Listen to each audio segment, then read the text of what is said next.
Chanuka, this, as long as we have been tracking, goes from mid last year, end of last year, when the situation started to look it's going bad, and then by this year starting it had become absolutely worse. There were protests happening, people were out of fuel and money and jobs. What happens now? Because at this point, when you don't have a leader, you almost have no government. These people are not going to go away anytime soon. So what is happening on the ground right now? What are you hearing from people? Are all of them supporting these protests? Many of them think this is dangerous because this could just spiral out of control. Yes, when the people is saying the go home, maybe the president leave, they didn't have any idea. So what will happen next? So these were the questions even asking in the parliament. They were asking. So what will happen next? Who will take the government? Who will take the country? And what will happen? So now the president has going to be resigned, but the problems are still the same. So whoever the one who's coming has to solve these problems. Anyway, the fuel queues and the gas queues and everything is same. Nothing happened, nothing changed.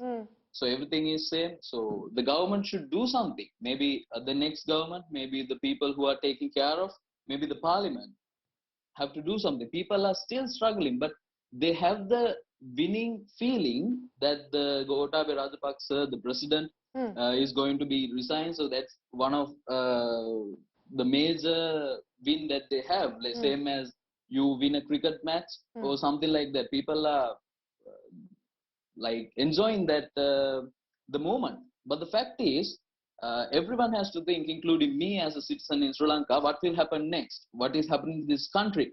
So the protesters, same as me and you, and the same as the parliament, and everyone has to think, what are we going to do next? What are we going to telling to government or maybe the next campaign? What will be that? How are we going to solve these problems? How are we getting dollars?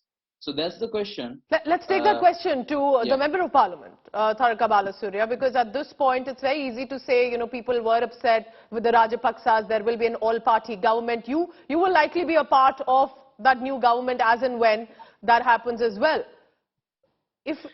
But what happens, my point is that, now that it has become what it is, how will the politicians ensure that the economy is revived and people go back to their homes? But is anyone, also my added question here, sir, is anyone leading these protests? Are the opposition MPs or netas from within the ruling party, anyone part of these or leading these protests?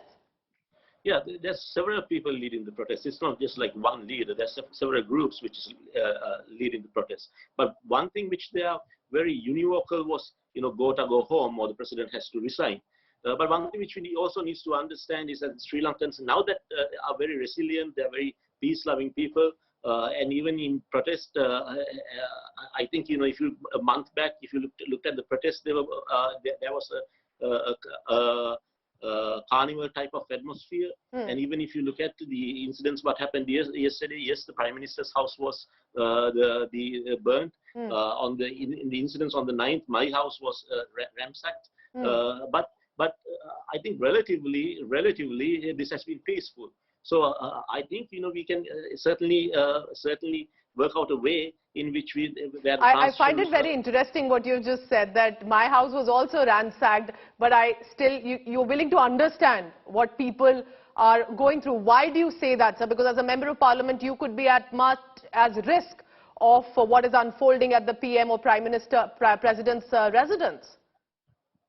Yeah, because the system has failed, and politicians and I think generally the public. I think it's not just only the politicians; it's the officials. It's we have very systematic corruption in our system. So we need to we look at all these things from a new beginning.